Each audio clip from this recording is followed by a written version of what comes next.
الحمدللہ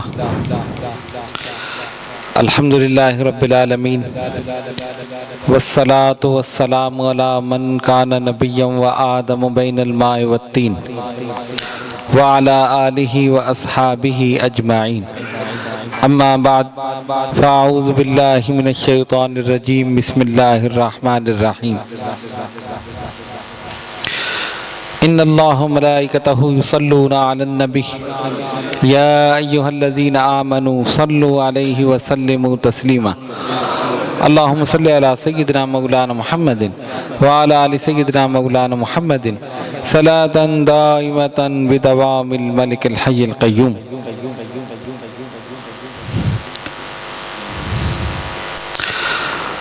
اللہ تبارک و تعالیٰ کا یہ کرم ہے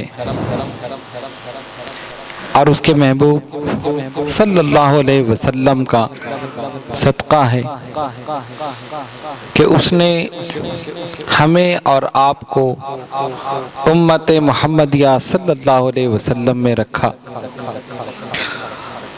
اور اپنے کرم سے تمام غلط فرقوں سے محفوظ رکھا اور اہل سنت و جماعت میں رکھا۔ آج کی اس نشست کا عنوان ہے اللہ تبارک و تعالی کی قدرت کاملہ۔ خالق کائنات جو چاہتا ہے کرتا ہے کر سکتا ہے اور اپنی قدرت کے کرشمے دکھاتا رہتا ہے۔ ان اللہ علی کل شیء قدیر، اللہ تعالی اپنے ہر چاہے پر قادر، وہ جو چاہے کر سکتا، کوئی اسے روکنے ٹوکنے والا نہیں۔ اس کی شان، اس کی قدرت بہت بڑی ہے۔ آج ہم آپ کے سامنے قرآن مجید فرقان حمید سے ایک واقعہ بیان کریں گے۔ اللہ کے نبی حضرت عزیر علیہ السلام کا واقعہ۔ جلیل القدر پیغمبر تھے۔ اللہ تبارک و تعالی نے قرآن کریم میں اس واقعے کو بڑے پیارے انداز میں ذکر کیا، اور جب ہم اس کو پڑھتے ہیں، سنتے ہیں تو ایمان تازہ ہوتا ہے، اس کی قدرت کاملہ پر یقین پختہ ہو جاتا ہے۔ آپ جانتے ہیں کہ بیت المقدس ایک بہت قدیم اور ایک پرانا شہر آج بھی موجود ہے، جہاں پر مسجد اقصیٰ مسلمانوں کا قبلہ اول۔ ایک بادشاہ تھا جس کا نام تھا بخت نصرہ باہلی، کافر۔ اس نے ایک بڑے لشکر کے ساتھ اس شہر پر حملہ کیا، اور حملہ کرنے کے بعد پورے شہر کو تباہ و برباد کر دیا۔ اس وقت 3 لاکھ باشندے اس شہر میں آباد تھے، بیت المقدس میں۔ 1 لاکھ انسانوں کو قتل کر دیا، 1 لاکھ کو ادھر ادھر آباد کر دیا، ملک شام میں اور دیگر اس میں آباد کر دیا، بکھیر دیا ان کو۔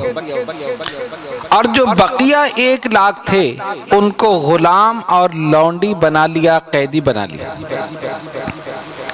اور انہی قیدیوں میں حضرت عزیر علیہ السلام بھی تھے، اللہ تبارک و تعالیٰ کے جلیل القدر پیغمبر۔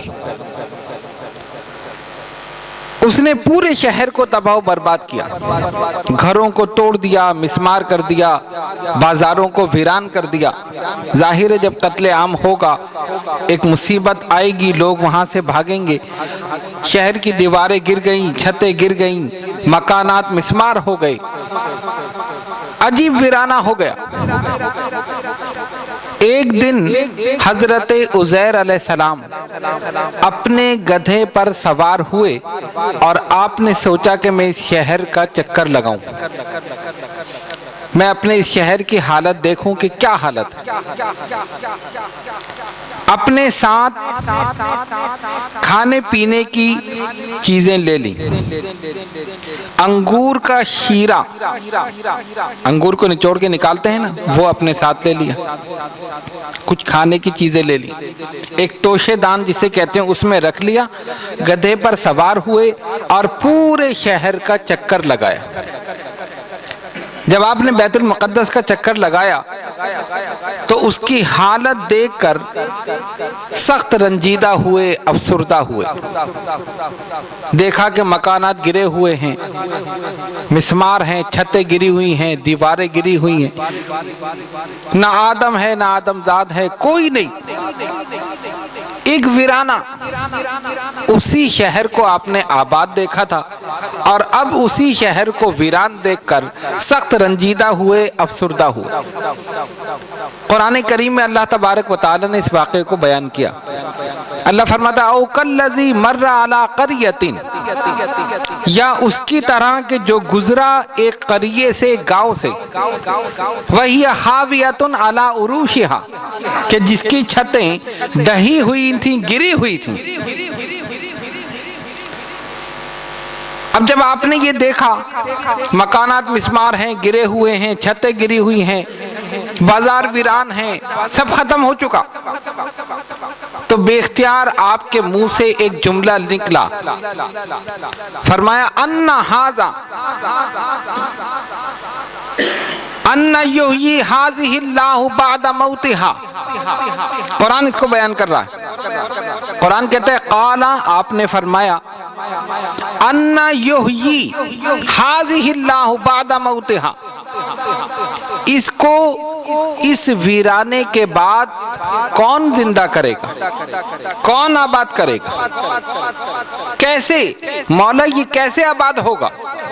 یہ شہر تو بالکل تباہ ہو چکا، برباد ہو چکا، ویران ہو چکا، اس ویرانی کے بعد، بربادی کے بعد کیسے آباد ہوگا؟ یہ جملہ آپ کی زبان مبارک سے نکلا۔ اور حقیقت ہے کہ کسی چیز کو بگاڑنے میں ٹائم نہیں لگتا، سنوارنے میں ٹائم لگتا۔ ایک مکان کو گرانا ہے، آپ بلڈوزر لا کر گرا دیں، چند دنوں میں گر جائے گا، چند گھنٹوں میں گر جائے گا۔ یا ایک دیوار کی مثال لے لیں کہ دیوار بنانے میں کتنا ٹائم لگتا ہے اور گرانے میں کوئی ٹائم نہیں لگتا۔ آپ نے غور کیا کہ اتنا بڑا شہر جو ویران ہو چکا، جس کی مکانوں کی چھتیں گر گئیں، دیواریں گر گئیں، مولا یہ کیسے آباد ہوگا؟ کون اسے آباد کرے گا؟ کیسے یہ زندہ ہوگا؟ یہ ویرانہ آباد کیسے ہوگا؟ یہ جملہ منہ سے نکلا۔ پورے شہر کا چکر لگا کر جب تھک گئے تو ایک درخت کے ساتھ اپنے اس گدھے کو باندھ دیا، اور وہ جو ایک توشے دان تھا جس میں وہ انگور کا شیرہ تھا، کچھ پھل تھے کھانے کی چیزیں، وہ لٹکا دی اسی درخت کے ساتھ، اور اس کے بعد سونے کے لیے لیٹ گئے زمین پر۔ اور جب سوئے تو 100 سال تک سوتے رہے۔ غور کرو، 100 سال تک، ایک دو دن نہیں، 100 سال۔ اور اس 100 سال کے عرصے میں کیا ہوا؟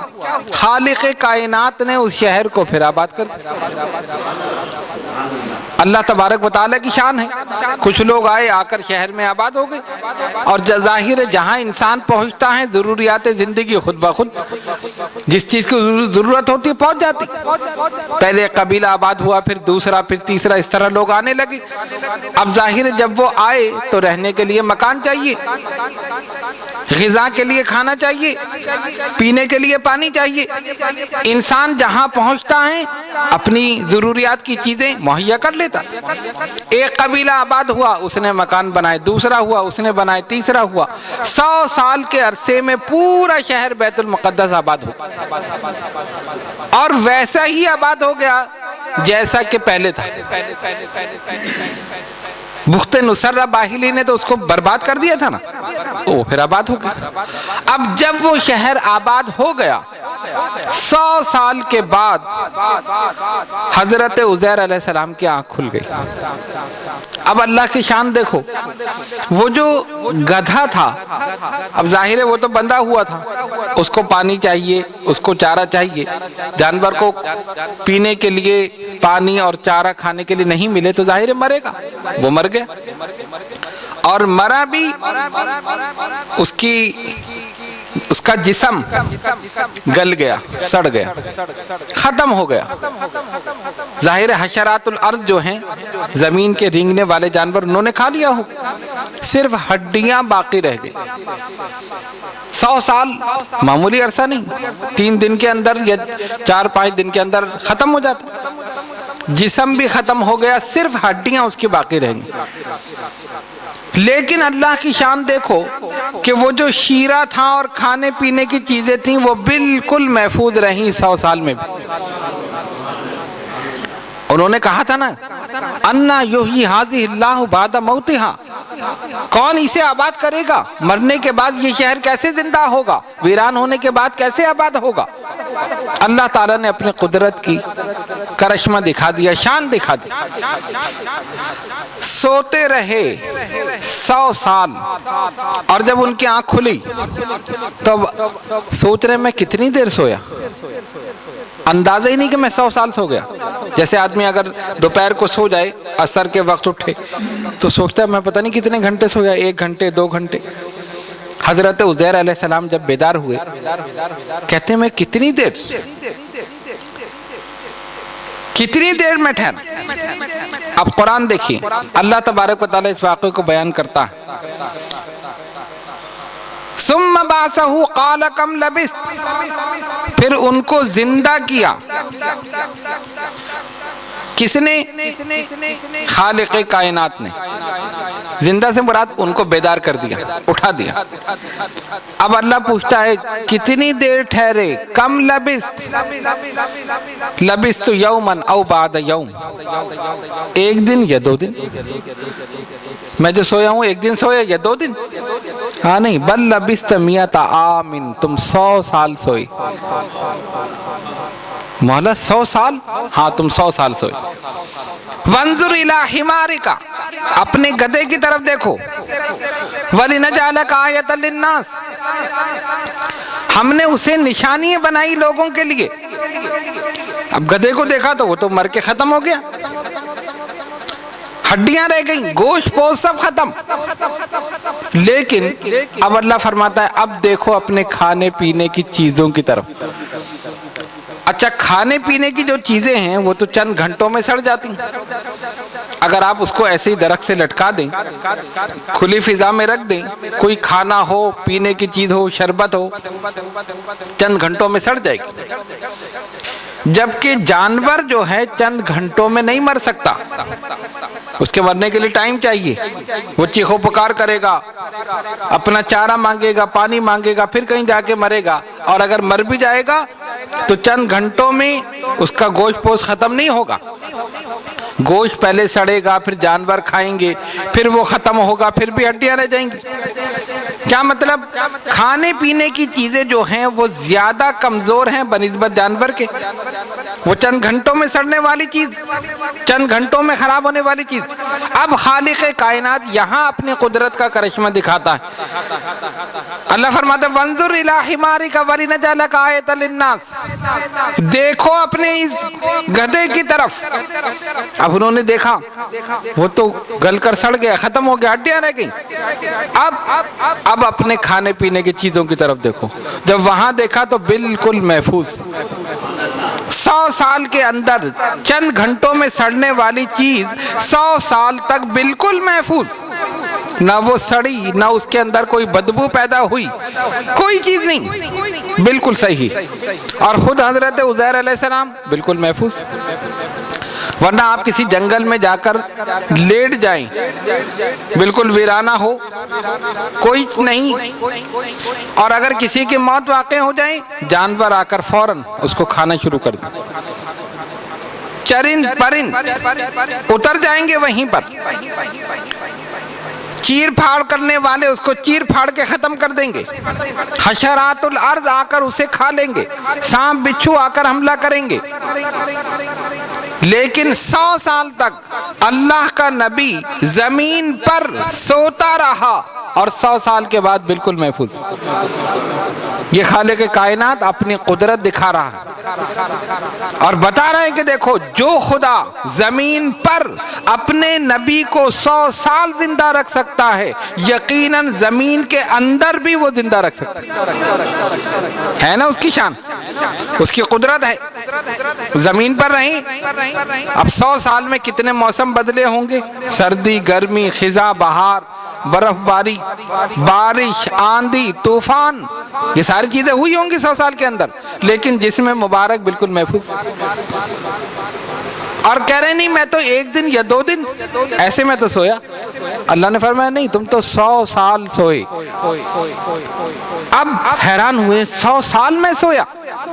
خیر اپنے اس گدھے کو دیکھا اور کھانے پینے کی چیزوں کو دیکھا، اللہ کی قدرت پر مزید ایمان پختہ ہو گیا۔ اب نکلے دوبارہ شہر کے چکر، اللہ نے فرمایا اب ذرا چکر لگاؤ۔ زبان سے یہی نکلا تھا نا یہ کیسے آباد ہوگا، اتنا ویرانہ ہو گیا، اتنا مسمار ہو گیا، ختم ہو گیا، کیسے آباد ہوگا، اب چکر لگاؤ دوبارہ۔ اب حضرت عزیر علیہ السلام دوبارہ چلے، دیکھا وہی رونق ہے بازاروں میں، وہی مکانات ہیں، اس سے بہتر تعمیر ہے۔ مولا یہ کیسے ہو گیا؟ یہ ہماری قدرت ہے، یہ ہماری شان کہ جو بالکل تباہ ہو گیا تھا ہم نے پھر آباد کر دی، جو برباد ہو گیا تھا، جو بستی ختم ہو گئی تھی، رہنے والے ختم ہو گئے تھے، پھر لوگ اسی طرح آ کر آباد ہو گئے۔ بازاروں میں وہی چہل پہل ہے، وہی رونق ہے۔ ان کو اپنا مکان یاد تھا، جس مکان میں رہتے تھے نا، اب یہ ڈھونڈتے ڈھونڈتے وہاں تک پہنچ گئے، دیکھا کہ مکان بھی تبدیل ہو چکا، ظاہر ہے 100 سال میں، لیکن کچھ نشانیاں تھیں، یہ پہنچ گئے وہاں تک۔ اور وہاں پہنچ کر دیکھا ایک بوڑھی عورت بیٹھی ہوئی، اس کی عمر کئی 100 سال تھی۔ پہلے زمانے میں عمریں کافی ہوا کرتی تھی، 100 سال، 200 سال، 300 سال، اتنے عمریں ہوا کرتی۔ آج کل تو اتنی عمریں نہیں، 60 70 کے بعد واپسی، کوئی زیادہ اوپر چلا گیا 80 تک، اس سے آگے نہیں جاتے۔ اور 100 سال کا ہو گیا تو اخبار میں آ جائے گا خبر 100 سال کے ہو گئی ہے، لوگ دیکھنے کے لیے پہنچ جائیں گے 100 سال کے۔ پہلے ایک عام ایک روٹین تھا، 100 سال تو معمولی بات ہے، 200 سال عمر۔ دیکھا ایک بوڑھی عورت، اس کی بینائی بھی زائل ہو چکی، کمزور، نحیف، ناتواں، گھر کے باہر بیٹھی۔ آپ نے اس سے جا کر پوچھا کہ عزیر کا مکان یہی ہے اپنے متعلق؟ اچھا، اور ایک اور کمال کی بات کہ 100 سال کے اندر آپ کے جسم مبارک میں کوئی تغیر نہیں، کوئی تبدیلی نہیں، داڑھی کے بال، سر کے بال نہ سفید ہوئے نہ کچھ ہوا، جیسے تھے ویسے ہی۔ جیسے آدمی ایک دن سو کے اٹھ جائے دوسرے دن اسی طرح ہے، بال سفید ہو جاتے نہیں، عمر مبارک وہی، اسی طرح جسم میں قوت ہے، وہی طاقت ہے، وہی کیفیت ہے۔ تو اس سے جا کر پوچھا کہ عزیر کا مکان یہی ہے؟ ہاں یہی۔ جانتی ہو کہاں؟ وہ تو ختم ہو چکے، 100 سال کا عرصہ گزر چکا، وہ تو پتہ نہیں کہاں ہوں گے، ختم ہو چکے۔ کہاں میں عزیر ہوں؟ اب اس کو نظر تو آتا نہیں تھا، بوڑھی عورت تھی، بینائی زائل ہو چکی۔ کیسے آپ کہتے ہیں عزیر؟ ہاں میں عزیر ہوں۔ نہیں میں نہیں مانتی، بھائی میں کہہ رہا ہوں میں ہوں۔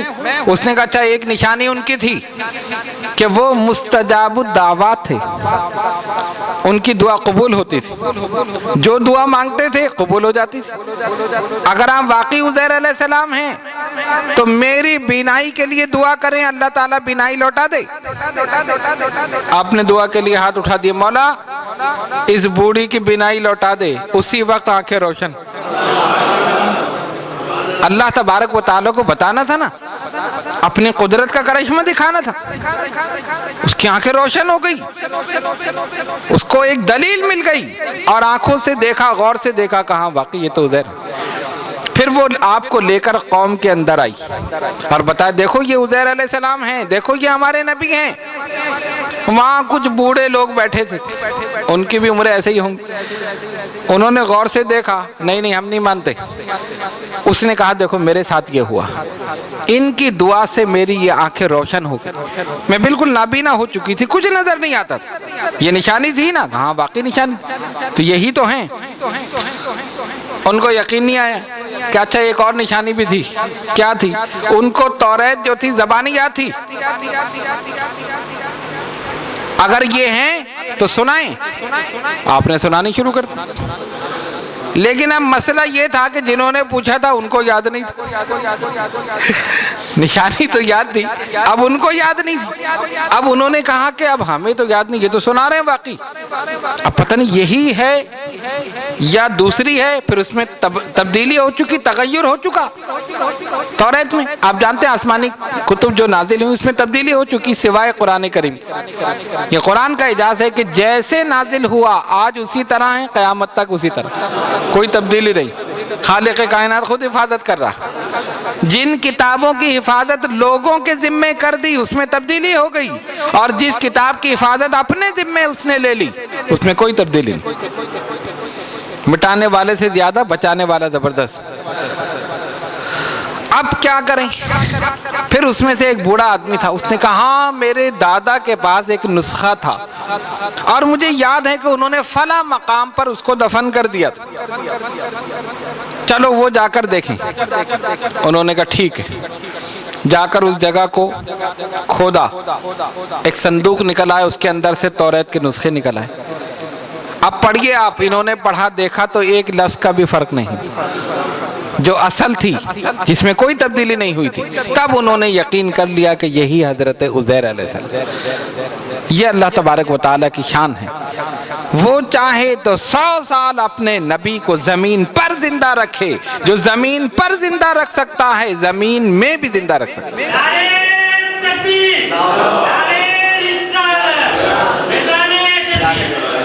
تو اللہ تبارک و تعالیٰ نے یہ دکھا دیا۔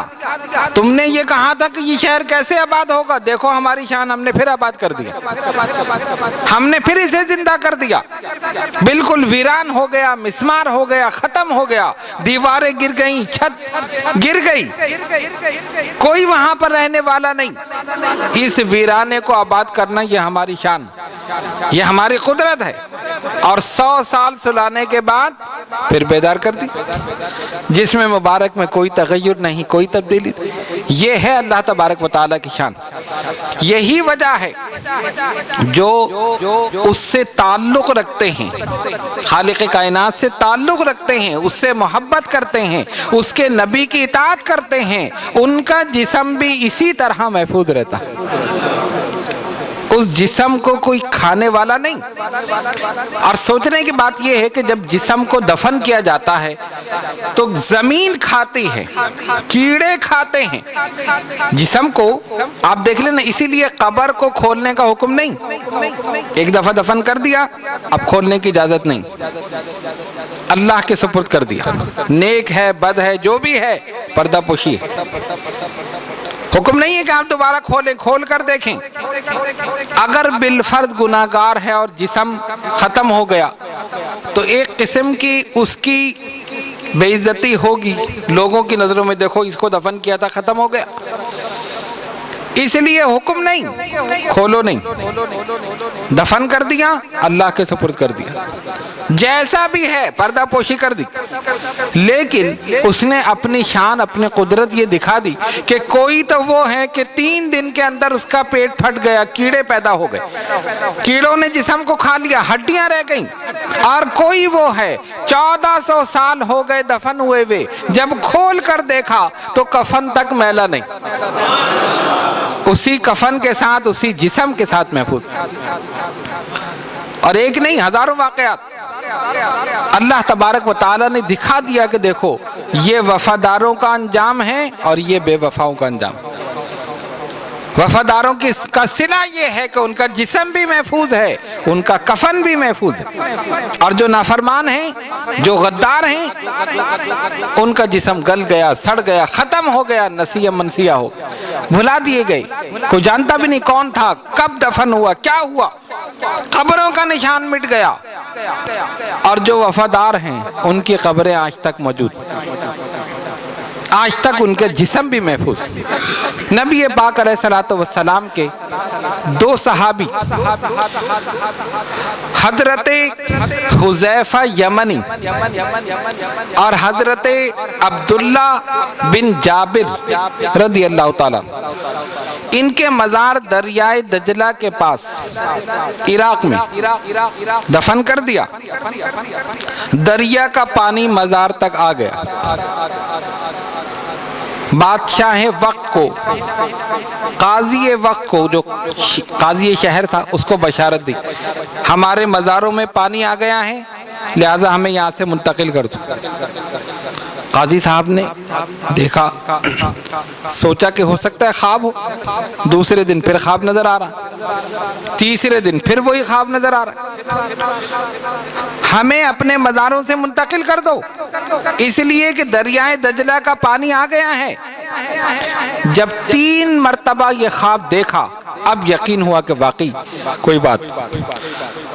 اس وقت کا جو عراق کا بادشاہ تھا اس کو بتایا، پھر یہ بات اور آگے پھیلی، پھر علماء کا بورڈ بیٹھا، پھر سب نے کہا ٹھیک ہے۔ مفتی صاحب نے فتویٰ دے دیا، قبر کو کھول دیا۔ سرکار کے 2 صحابہ یہاں دفن ہیں، انہوں نے بشارت دی ہے۔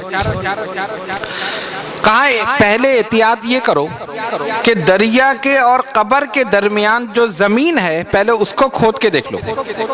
ظاہر ہے پانی جائے گا تو یہیں سے گزر کے جائے گا نا، اگر یہ اندر کی مٹی گیلی ہے، نمی ہے اس کے اندر، پھر تو سمجھ لو کہ پانی قبر میں پہنچا، اور اگر نہیں ہے تو پھر کھولنے کی ضرورت نہیں۔ انہوں نے کھودا، کافی گہرا کھودا، کوئی نمی نہیں، پانی نہیں۔ انہوں نے روک دو۔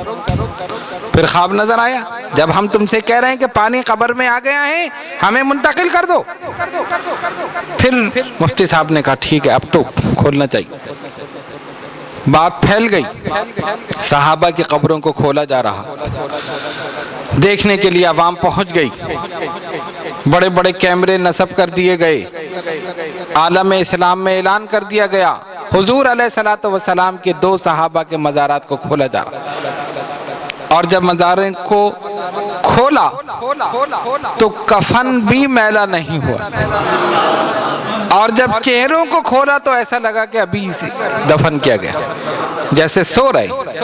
یہ غلاموں کی شان ہے تو آقا کا کیا مقام؟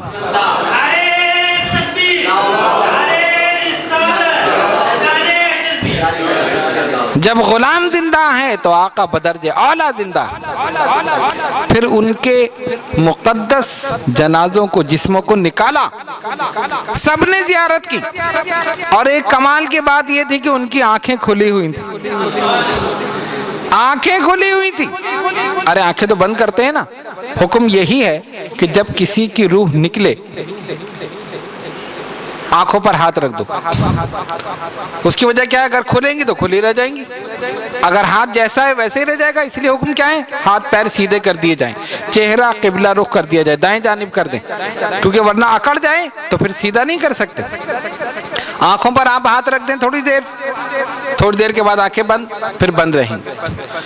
یقیناً جب ان کو دفن کیا گیا ہوگا تب بھی تو آنکھیں بند کی ہوں گی، تو پھر اب آنکھیں کیوں کھلی تھیں؟ آنکھیں کیوں کھلی تھیں؟ میرا ایمان یہ کہتا ہے خالق کائنات نے کہا ہوگا اے نبی کے غلاموں اپنی آنکھوں کو کھول لو، تاکہ تمہارے کھلی آنکھوں کو دیکھ کر دنیا والوں کی آنکھیں کھل جائیں اور وہ دیکھ لیں کہ دیکھو نبی کے غلام زندہ، مرے نہیں ہیں، زندہ ہیں۔ ایک آئی اسپیشلسٹ موجود تھا، اس نے دیکھا، ان کی آنکھوں کو دیکھا، کہا خدا کی قسم ایسی روشنی دیکھ رہا ہوں جو زندہ انسان کی آنکھ میں بھی نہیں۔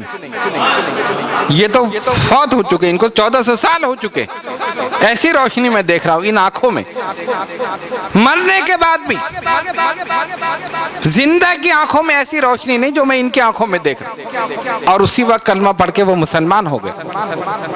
اور ان آنکھوں میں کیوں روشنی نہ ہو؟ اس لیے کہ ان آنکھوں نے ان آنکھوں کو دیکھا تھا جن آنکھوں نے رب کو دیکھا، ان آنکھوں نے ان آنکھوں کو دیکھا جن آنکھوں نے رب کو دیکھا۔ ارے یہ فیض تو بارگاہ مصطفیٰ سے چل رہا تھا، یہاں روشنی نہ ہو تو پھر کہاں ہو؟ کتنے خوش نصیب تھے، جب چاہتے تھے حضور کی زیارت کرتے تھے، جتنی دیر چاہتے تھے زیارت کرتے تھے۔ ان سے بڑھ کر کوئی خوش نصیب ہو سکتا ہے؟ جن کو قرآن نے رضا کی سند دی، رضی اللہ عنہم ورضوا عنہ، یہ اللہ سے راضی ہو گئے، اللہ ان سے راضی ہو گئے۔ دنیا میں اللہ کی رضا کی سند مل رہی ہے، معمولی بات نہیں ہے۔ اور اس کے بعد صرف ان کو دیکھ کر ہزاروں عیسائی جو تھے مسلمان ہو، انہوں نے 1400 سال کے بعد اپنے قبروں سے نکل کر بتا دیا، تم زندگی میں اتنے مسلمان نہیں کر سکتے، ہم نے وصال کے بعد کر دیا۔ ان کو دیکھ کر مسلمان ہو گئے، ان کے جنازوں کو دیکھ کر مسلمان ہو گئے، جس میں مبارک بالکل اسی طرح محفوظ جیسے آج دفن کیا گیا۔ اسلام کی حقانیت کو ثابت کر دیا ان صحابہ نے، مرنے کے بعد بھی ثابت کر دیا، اپنی حیات کو ثابت کر دیا۔ مت سمجھنا کہ ہم دنیا والوں کی طرح ہیں کہ آج دفن کیا تو کل کیڑے پڑ گئے، ختم ہو گئے، 40 دن میں ختم یا 50 دن میں ختم یا 1 سال میں ختم نہیں، 1400 سال گزر جائیں، ہمارا کفن بھی محفوظ ہے، ہمارا جسم بھی محفوظ ہے۔ پھر ان کی نماز جنازہ ہوئی، نماز جنازہ ہوئی، ہزاروں لاکھوں مسلمانوں نے نماز پڑھی، ان کا جنازہ باقاعدہ جلوس کے ساتھ نکالا گیا۔ اور عراق میں ایک جگہ ہے، اس کو کہتے سلمان پاک، وہاں پر حضرت سلمان فارسی رضی اللہ تعالیٰ عنہ کا مزار مبارک، انہی کے نام سے وہ جگہ مشہور۔ 2 سال پہلے ہم وہاں پر گئے تو ان کے مزار پہ حاضری دی، تو حضرت سلمان فارسی رضی اللہ تعالیٰ عنہ کے مزار مبارک کے قریب تھوڑا سا جا کر، جیسے ایک کمرے میں ان کا مزار ہے، اس پہ گنبد ہے اور ایک بڑا سا کمرہ ہے، تو دوسری طرف جا کر ان دونوں صحابہ کے مزار، حضرت حذیفہ یمنی، حضرت عبداللہ بن جابر رضی اللہ تعالیٰ، ان دو کے مزارات جو 1400 سال کے بعد پھر ان کو منتقل کیا گیا۔ جنازے کے فوٹو ہیں، لیکن ان کا فوٹو یا ان کی جو فلم بنائی گئی تھی، کہتے یہ ہیں کہ وہ انگریزوں نے اپنے قبضے میں لے لی تھی، اس وقت انہوں نے بنائی تھی، واللہ عالم کیا بات درست ہے، لیکن بہرحال اس وقت جتنے لوگ موجود تھے سب نے ان کی زیارت کی اور جسم مبارک کو بالکل صحیح سالم دیکھا۔ یہ اللہ تبارک و تعالیٰ اپنی شان دکھاتا ہے۔ دیکھو 100 سال کے بعد یا 1400 سال کے بعد اسی طرح جسم مبارک محفوظ۔ تو جب غلام زندہ ہے تو پھر جس کے غلام ہیں وہ زندہ نہیں ہوگا۔ جب کلمہ پڑھنے والے زندہ ہیں تو جس کے نام کا کلمہ پڑھا جا رہا ہے وہ کیسے مردہ ہو جائے گا؟ یقیناً بدرجہ اعلیٰ زندہ ہے۔ تو اللہ تبارک و تعالیٰ نے یہ دونوں چیزیں دکھا دیں۔ ایک طرف وہ ہیں کہ جن کو دفن کیا گیا جسم ختم ہو گیا، اور دوسری طرف وہ ہیں جو وفادار ہیں، جو نبی کے وفادار ہیں، جو خدا کے وفادار ہیں، ان کا جسم بھی محفوظ ہے، ان کا کفن بھی محفوظ ہے۔ سوچنے کی بات یہ ہے کہ جسم کو کھانے والی چیز حشرات الارض ہے، جسم کو کھانے والی چیز زمین ہے، مٹی ہے جو جسم کو کھا جاتی ہے، اور سرکار نے فرمایا ان اللہ حرم علی الارض ان تاکل اجساد الانبیاء، اللہ نے زمین پر حرام کر دیا ہے انبیاء کے جسموں کا کھانا۔ زمین انبیاء کے جسموں کو نہیں کھا سکتی، تو جو کھانے والی ہے وہی حفاظت کر رہی ہے، جو چیزیں کھانے والی ہیں وہی حفاظت کر رہی ہے۔ خالق کائنات کی طرف سے حکم ہے، خبردار زمین، خبردار میرا نبی آ رہا ہے، جسم محفوظ رہنا چاہیے۔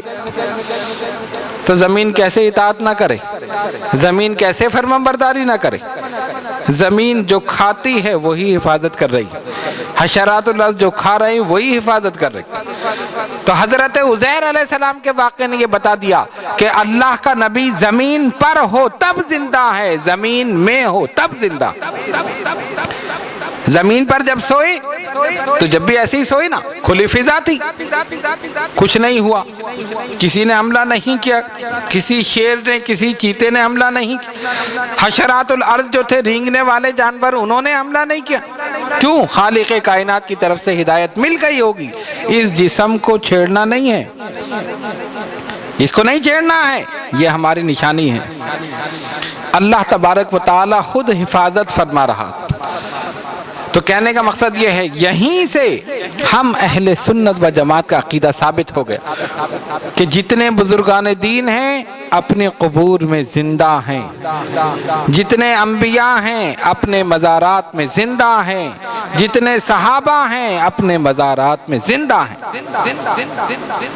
جس طرح ان کو دفن کیا گیا اسی جسم کے ساتھ، اسی کفن کے ساتھ انشاءاللہ کل قیامت میں اٹھیں گے۔